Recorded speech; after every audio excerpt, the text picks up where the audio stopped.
Hello नीट विद्यार्थी मित्रांनो, दरवर्षीप्रमाणे यावर्षी देखील नीटचं फायनली रजिस्ट्रेशन चालू झालेलं आहे. सो नीटचं रजिस्ट्रेशन करताना सगळ्या विद्यार्थ्यांना आता घाई असेल की कधी रजिस्ट्रेशन करू, कसं करू, काय डॉक्युमेंट्स असेल, कधी अटॅच करायचे आणि काय काय डॉक्युमेंट्सची काय काय फाईल्स असणार आहे. सो या सगळ्या गोष्टींची माहिती तुम्हालाही करून घ्यायची असेल. सो कोणत्याही प्रकारची घाई करू नका. घाई केली तर आता ती जो मी चूक करणार असाल त्या चुकीचा इम्पॅक्ट तुमचा एंटायरली काउन्सिलिंगवर होणार आहे. सो कुठल्याही प्रकारची चूक करू नका. सो आज आपण बघणार आहोत नीटचं रजिस्ट्रेशन हे कसं स्टेप बाय स्टेप कशा पद्धतीने करायचे. सो स्टार्टिंगचं पहिली गोष्ट म्हणजे नीटची वेबसाईट. जर आता आपण बघितलं असेल की बऱ्याचशा आता म्हणजे पूर्ण वेबसाईटच्या जगामध्ये कुठली ऑफिशियल आणि ऑथेंटिक वेबसाईट असणं गरजेचं आहे. तर आपण बघूया ही नीटची ऑफिशियल वेबसाईट आहे, ज्यामध्ये तुम्हाला बघितलं असेल पाहिलं असेल तुम्ही NEET.NTA.nic.in ही एक ऑफिशियल ऑथेंटिक इन्फॉर्मेशन वेबसाईट आहे. त्यामध्ये तुम्हाला समजलं असेल की आतापासून रजिस्ट्रेशनपासून ते टिल तुमच्या ॲडमिट कार्डपर्यंत ती सगळे डिटेल्स आणि जे काय तुमचे इन्फॉर्मेशन्स असेल, अपडेट्स असेल, ते तुम्हाला फक्त या इन्फॉर्मेशन या वेबसाईटवर मिळणार आहे. सो या वेबसाईट नंतर आपण बघणार आहोत की या वेबसाईटवर क्लिक केल्यानंतर तुम्हाला इथली मेन ऑफिशियल वेबसाईट आहे. तिथे तुम्हाला बघितलं असेल की तिथे तुम्हाला ॲप्लिकेशन फॉर्मचं इन्व्हिटेशन एक छोटं 2 पेजेस एक ब्रोशर असणार आहे. त्यानंतर तुम्ही पाहाल की तिथे बेसिकली जो आपल्याला NMCने ऑलरेडी सिलेबस अपडेट करून दिलेला आहे तो आहे. आणि थर्ड म्हणजे की जे नीट NTA ने पहिलंच सांगितलेलं आहे की तुम्हाला काय काय डॉक्युमेंट्स अपडेटेड हवेत आणि ते कोणत्या प्रकारचे हवेत. सो आता आपण याच्यावर डिरेक्टली आपण रजिस्ट्रेशनच्या सेक्शनमध्ये जाणार आहोत. रजिस्ट्रेशनच्या सेक्शनमध्ये गेल्यानंतर तिकडे आपल्याला 3 प्रकारचे वेगवेगळे सेक्शन दिसतील. जिथे आहे इथे तुमचं एक गाईड बुक असणार आहे, जे तुम्हाला प्रत्येक विद्यार्थ्यांनी वाचणं फार महत्त्वाचं आहे. कारण का त्यामध्ये काय होतं, बरेचसे विद्यार्थी डिरेक्टली रजिस्ट्रेशनमध्ये जातात आणि काय भरायचं हे माहितीच नसतं. तो त्यासाठी NTA आपल्याला ऑफिशियल एक वेगळे गाईड बुक दिलेलं आहे. त्यामध्ये क्लिक करून तुम्ही बेसिकली कुठल्या कॅटेगरीसाठी काय फी स्ट्रक्चर असणार आहे, कुठले डॉक्युमेंट्स अपलोड करायचे आहेत आणि ते कशा प्रकारे करायचे, हे सगळी इन्फॉर्मेशन तुम्हाला गाईड बुकमध्ये दिली आहे. त्यानंतर असणार आहे हे 2 वेगवेगळे सेक्शन्स. तिथे आहे एक सेक्शन असणार आहे जो ऑलरेडी रजिस्टर्ड कॅन्डिडेट आहेत, म्हणजे इन केस तुम्ही पुढे जेव्हा नीटचं रजिस्ट्रेशन कराल त्यानंतर तुमचे काही अपडेट्स असतील ते चेक करण्यासाठी हे ऑलरेडी रजिस्टर्ड कॅन्डिडेट पोर्टल आहेत. आणि त्यानंतर आता प्रत्येक जो नवीन विद्यार्थी रजिस्ट्रेशन करणार आहे त्यासाठी हे सेक्शन आहे. त्याला आता आपण न्यू रजिस्ट्रेशनमध्ये क्लिक करणार आहोत. न्यू रजिस्ट्रेशन क्लिक केल्यानंतर पुन्हा परत एकदा आपल्याला टर्म्स अँड कंडिशनचं एंटायर पेज येतं. तिथे ते वाचणं फार महत्त्वाचं आहे. आता त्यामध्ये जसं मी तुम्हाला सांगितलं होतं की कुठे कुठे काय काय फी स्ट्रक्चर लागणार आहे कुठल्या कॅटेगरीसाठी. सो बघितलं असेल की जसं ओपन कॅटेगरी असेल, ज्या विद्यार्थ्याची ओपन कॅटेगरी असेल त्याला 700 ही फी स्ट्रक्चर असणार आहे. त्यानंतर तुम्ही जर बघितलं असेल की नेक्स्ट कॅटेगरी रिझर्वेशन कॅटेगरी जे स्टुडंट असणार आहे त्यांना लागणार आहे OBC असेल, SC असतील, ST असेल किंवा PWD कॅटेगरी असेल, त्यासाठी त्यांच्यासाठी फी स्ट्रक्चर असणार आहे 1600. आणि त्यानंतर मग उरले जे आपले आहेत SC आणि ST कॅटेगरी असेल त्यांच्यासाठी जर फी स्ट्रक्चर असणार आहे 1000. आणि सर्वात महत्त्वाचं म्हणजे NRI जे स्टुडंट्स असणार, जे अब्रॉड साईडचे स्टुडंट्स असणार आहेत, जे नीटसाठी रजिस्ट्रेशन करणार आहेत त्यांच्यासाठी जे फी स्ट्रक्चर असणार आहे 9500. सो आता त्यानंतर आपण डिरेक्टली आता खाली आय अग्री करून पुढे आपण रजिस्ट्रेशनला प्रोसीड करणार आहोत. आय अग्री असं ही पूर्ण इन्फॉर्मेशन आम्ही वाचली आहे हे NTA एकदा कन्फर्म करून तिथे तुम्हाला टिक करायचं आहे की जे काही इन्फॉर्मेशन आम्ही जे दिलेली आहे ते आम्ही कम्प्लिटली रीड केलेले आहेत. हे एकदा टिक केल्यानंतर तुम्हाला क्लिक हेअर टू प्रोसीड म्हणून कंप्लीट पुढे करायचं आहे. ते केल्यानंतर मग आता हे सर्वात महत्त्वाचा पार्ट आहे जिथे तुम्हाला प्रत्येकी इंडिव्हिज्युअली डिटेल्स फिल करायचे ॲज पर तुमचे आधार कार्ड आणि 10th मार्कशीट. इथे सर्वात जास्त विद्यार्थ्यांचं कन्फ्युजन होतं की माझं आधार कार्डवर वेगळं नाव आहे, माझं आधार कार्डवर पहिलं सरनेम आहे, मग माझं मार्कशीटमध्ये माझं नाव स्टार्टिंगला आहे, तर यावेळेस नक्की काय करायचं. पण ॲज पर आधार कार्ड आणि स्टेट बोर्डचं जे मार्कशीट असणार आहे त्यानुसार जे तुमचं नेम आहे तेच नेम तुम्हाला इथे डिटेलमध्ये फिल करायचं आहे. सो त्याचप्रमाणे जे मार्कशीटमध्ये वडिलांचं नाव आहे, आईचं नाव आहे, ॲट द सेम टाइम तुमची जी बर्थ डेट आहे म्हणजे तुमची जन्मतारीख जी आहे ती तशीच तुम्हाला इंटरली इथे डिटेल करायची. त्यासाठी NTA पुन्हा एकदा कन्फर्मेशनसाठी परत तेच डिटेल तुम्हाला खाली फिल करायचे आहेत. ते सेक्शन झाल्यानंतर आहे तो आपला ॲड्रेस, जो तुमचा प्रेझेंट ॲड्रेस आहे. ॲड्रेसवरूनच तुमचं जे आहे एक्झाम सेंटर आहे ते अलॉटमेंट होणार आहे. सो हा ॲड्रेस इज व्हेरी इम्पॉर्टंट. जो तुमचा परमनंट ॲड्रेस असणार आहे ॲट द सेम टाइम तोच तुमचा ॲज अ प्रेझेंट ॲड्रेस असणं गरजेचं आहे. सो मग ह्या 2 ॲड्रेसवर तुम्ही जसे डिटेल्स फिल कराल त्यानंतर मग येतो तुमचा नेक्स्ट ईमेलचा पार्ट. आता स्टुडंट इथे बोलतात की आता मी इथे पेरेंट्सचा ईमेल ॲड करेल, मग मला नंतर चेंज करायचं, असं होणार नाही. तुम्हाला आता इथे तुम्हाला जो ईमेल टाकायचा आहे त्याच ईमेलच्या बेसिसवर तुम्हाला पुढे काउन्सिलिंगसाठी जी इन्फॉर्मेशन असेल, ॲडमिशनसाठी जी इन्फॉर्मेशन असेल तीच तुम्हाला कॅरी फॉरवर्ड होणार आहे. त्यामुळे ईमेल असेल, मोबाईल नंबर असतील, तुमचे ॲड्रेस असेल, नाव असेल आणि डेट ऑफ बर्थ असेल, या 5 गोष्टी फार महत्त्वाच्या आहेत. त्या तुम्हाला आता इथे प्रॉपर वेने भरायच्या आहेत. ते एकदा भरून त्याच्यानंतर तुम्ही एडिट करू शकत नाही. त्यामुळे एकदा हे सगळे डिटेल्स फिल केल्यानंतर पुन्हा एकदा तुम्हाला फायनल चेक करायला लागणार आहे की तुम्ही जे डिटेल्स फिल केले ते प्रॉपर आहेत की नाही. आणि नंतर मग तुम्हाला एक पासवर्ड सेट करायला, जो तुम्हाला प्रॉपरली इझिली पासवर्ड सेट करायचा आहे आणि मग तो तुम्ही तुमच्या पेरेंट्ससोबत शेअर करू शकतात. सो इन केस तुम्ही जर विसरला तर पेरेंट्सकडे एक रेफरन्स म्हणून असेल. सो पासवर्ड सेट करायचा आहे. त्यानंतर पासवर्ड सेट करून झाल्यानंतर मग तुम्हाला इथे एक फायनल कॅप्चा म्हणून फायनल कन्फर्मेशन विचारणार आहे की तुम्ही जे डिटेल्स फिल केलेले आहेत की प्रॉपर आहेत की नाही.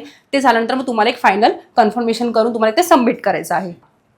सो हे झाल्यानंतर इन केस तुम्ही जर पासवर्ड विसरलात तर मग काय असेल तर तिथे तुम्हाला सिक्युरिटी क्वेश्चन्स असतात. तिथे तुम्हाला बरेचसे येतील, what is your favourite book, what is your favourite colour, किंवा तुमच्या स्कूलचं फर्स्ट नाव काय होतं, हे असे बरेचसे सिक्युरिटी क्वेश्चन्स असतील. तर त्यामध्ये तुम्ही कुठलंही सिलेक्ट करू शकता, जे तुमच्या लक्षात असेल ते सिलेक्ट करून एकदा तुम्ही त्याच्यामध्ये तुमचं नाव टाकून तुम्ही ते फायनलाइज करू शकता. जर इन केस पासवर्ड विसरला तर तुमच्या ह्या गोष्टी लक्षात असणं गरजेचं आहे. सो एकदा ते टाकून एकदा पूर्ण प्रिव्ह्यूमध्ये तुमचं एंटायर रजिस्ट्रेशन फॉर्म चेक करायचं आणि मग फायनल सबमिट करून टाकायचं.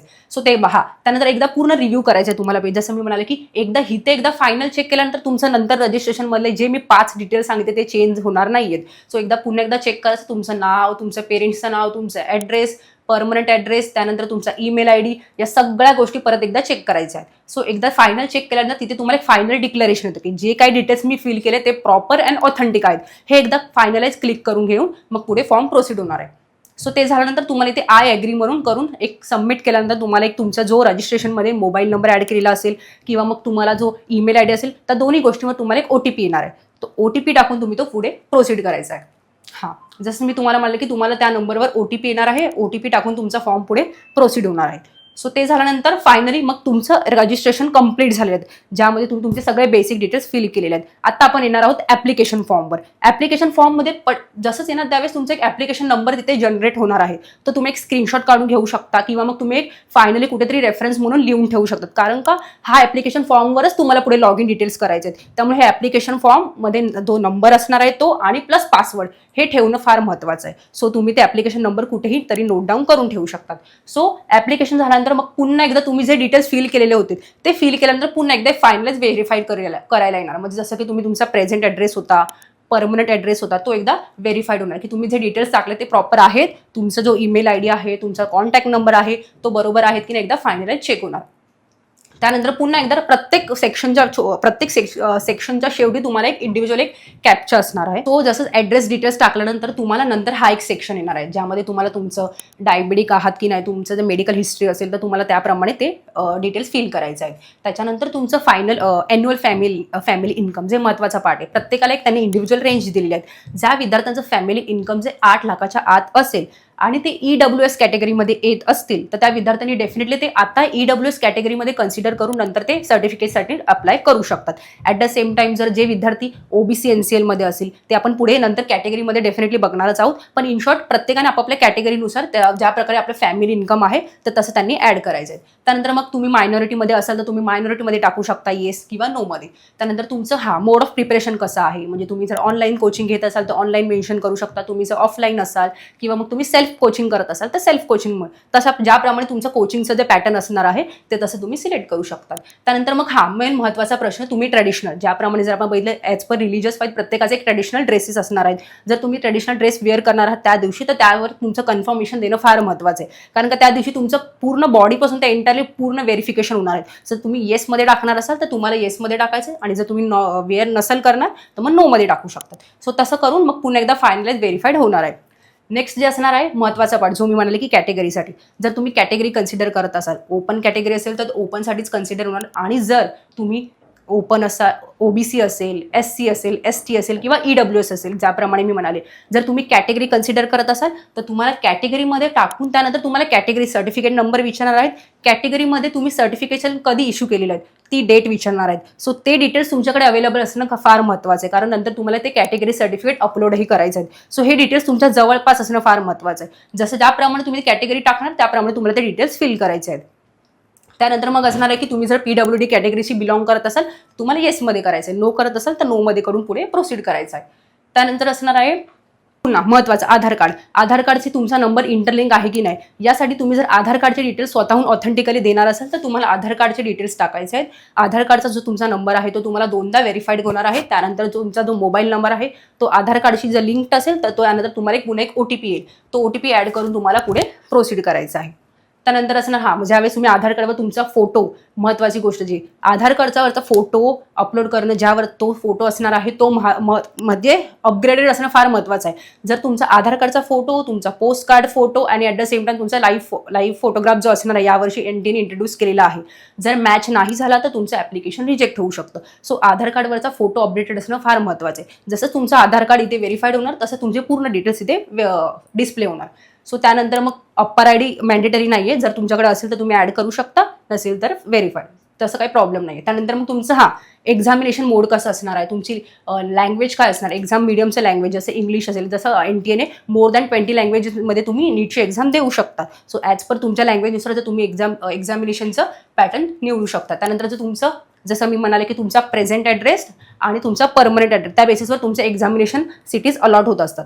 सो त्याप्रमाणे तुम्हाला तुमचे 4 सेंटर्स तुम्हाला अवेलेबल असणार आहे. ॲज पर तुमच्या अवेलेबिलिटी जसं तुमचं असणार आहे त्याप्रमाणे तुम्ही ते सिलेक्ट करू शकता. त्याप्रमाणे तुम्हाला 4 ऑप्शन्स असणार आहे ॲज पर स्टेट वाईज, आणि मग तुम्ही ते त्याप्रकारे इंडिव्हिज्युअली 4 सेक्शनमध्ये सिटीज तुम्ही घेऊ शकता.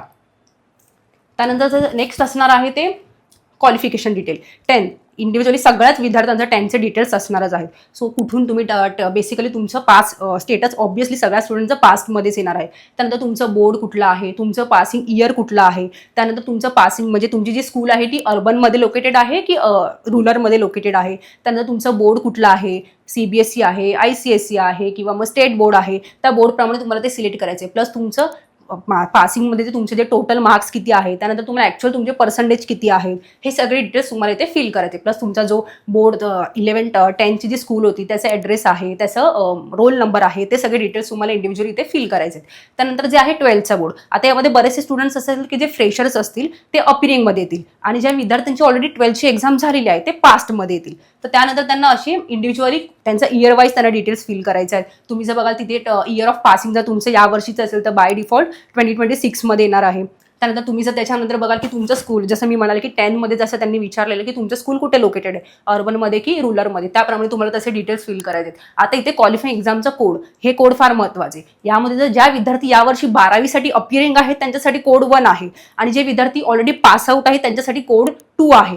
तर त्याप्रमाणे असे इंडिव्हिज्युअली वेगवेगळे कोड्स आहेत. तर कोड 3 हा फक्त कर्नाटकातल्या स्टुडंटसाठी इंडिव्हिज्युअल आहेत. तर प्रत्येक कोड्स असे इंडिव्हिज्युअली वेगवेगळे क्रायटेरिया आहेत.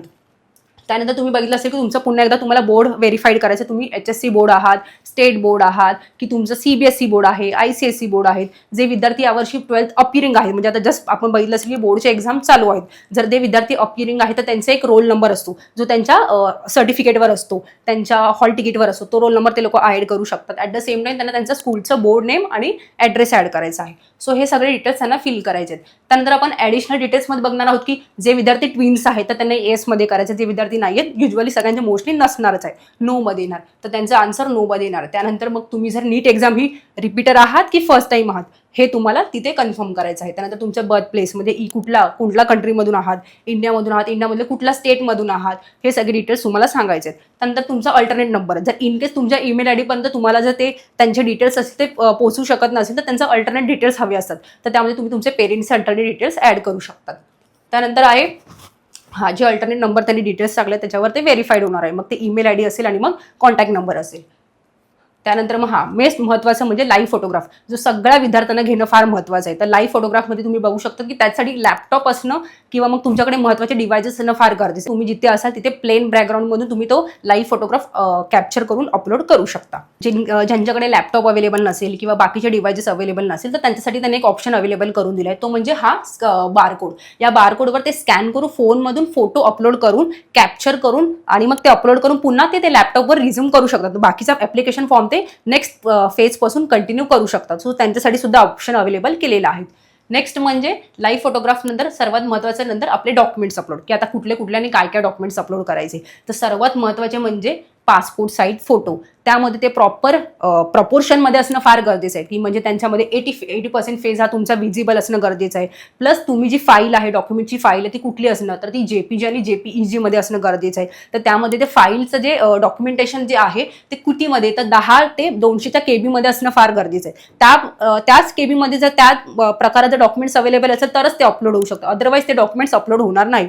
तुम्ही जेही डॉक्युमेंट आधीच रेडी करत असाल तर ह्या प्रपोर्शनमध्ये असणे फार गरजेचं आहे. गरजेचं आहे. त्यानंतर आहे जे लेफ्ट आणि राईट हँडचे जे थंब इम्प्रेशन असणार आहे, इन्क्लुडिंग थंब इम्प्रेशन आहे. तर हे दोन्हीही प्रॉपर प्रॉपर JPG किंवा JPEG फॉर्मॅटमध्ये असणं गरजेचं आहे. नेक्स्ट जे असणार आहे सिग्नेचरचं फाईल फॉर्मेशन असणार आहे 10 to 100 KB पर्यंत. त्यानंतर असणार 10ची मार्कशीट. आता बऱ्याचशा विद्यार्थ्यांसाठी असेल की आम्ही CBSE बोर्डचे, HSC बोर्डचे, ICSE बोर्डचे, जे महाराष्ट्र बोर्डचे असेल किंवा स्टेट बोर्डचे असेल त्यांच्याकडे 2 सर्टिफिकेट असणार आहेत. एक जे असणार आहे ते पासिंग सर्टिफिकेट असणार आहे आणि एक जे असणार आहे ते मार्कशीट असणार आहे.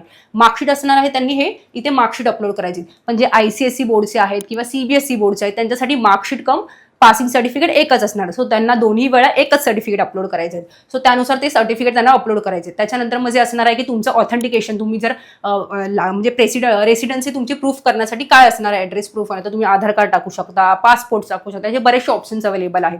सो त्यानुसार तुम्ही ते फाईल फॉर्मेशन करून तुम्ही ते अपलोड करू शकता. तर अशा प्रकारे हे एंटायर डॉक्युमेंट्स अपलोड केल्यानंतर तुम्हाला एक फायनल ऍप्लिकेशन प्रिव्ह्यू येणार की तुम्ही जे डिटेल्स फिल केले ते प्रॉपर आहेत की नाही. हे एंटायर सब सेक्शनमध्ये जाऊन चेक करण्यापेक्षा तुम्हाला एक प्रिव्ह्यू येणार, त्यामध्ये तुम्ही जे डिटेल्स फिल केलेत ते प्रॉपर आहेत की नाहीत. स्टार्टिंग पासून ते नेम पासून ते तुमचे क्वालिफिकेशन डिटेल्स, तुमचे मदर फादरचे डिटेल्स असतील, प्लस तुमचे रेसिडेन्सी डिटेल्स असतील, प्लस तुम्ही जे डॉक्युमेंट्स अपलोड केले ते असेल, इमर्जन्सी कॉन्टॅक्ट डिटेल्स असतील किंवा मग अप्पर आयडेंटिटी डिटेल्स असतील, हे सगळे डिटेल्स तुम्हाला एकदा प्रिव्ह्यूमध्ये चेक करायचे. जर इन केस काही चेंजेस असतील तर ते तुम्ही आत्ताच करू शकतात. एकदा फायनल ॲप्लिकेशन सबमिट केल्यानंतर पेमेंट झाल्यानंतर तुम्ही कुठलाही प्रकारचे चेंजेस करू शकत नाही. जर ते चेंजेस करायचे असतील तर बिफोर पेमेंट ते ॲप्लिकेशन एडिट करूनच करायचे. सो अशा प्रकारे हा एंटायर ॲप्लिकेशन फॉर्म तुम्हाला फिल करायचा आहे. सो अशा प्रकारे नीटचं ॲप्लिकेशन असंच तुम्हाला कंटिन्यू करायचं आहे. जर यामध्ये तुम्हाला काही डाऊट्स असेल, इन्क्वायरी असेल किंवा कुठे काही फॉर्म फिल करायचं आहे किंवा काय म्हणजे कुठेही अडचण येत असेल तर डेफिनेटली तुम्ही SREC ला नक्कीच कधी फायनली कॉन्टॅक्ट करू शकतात. So all the best.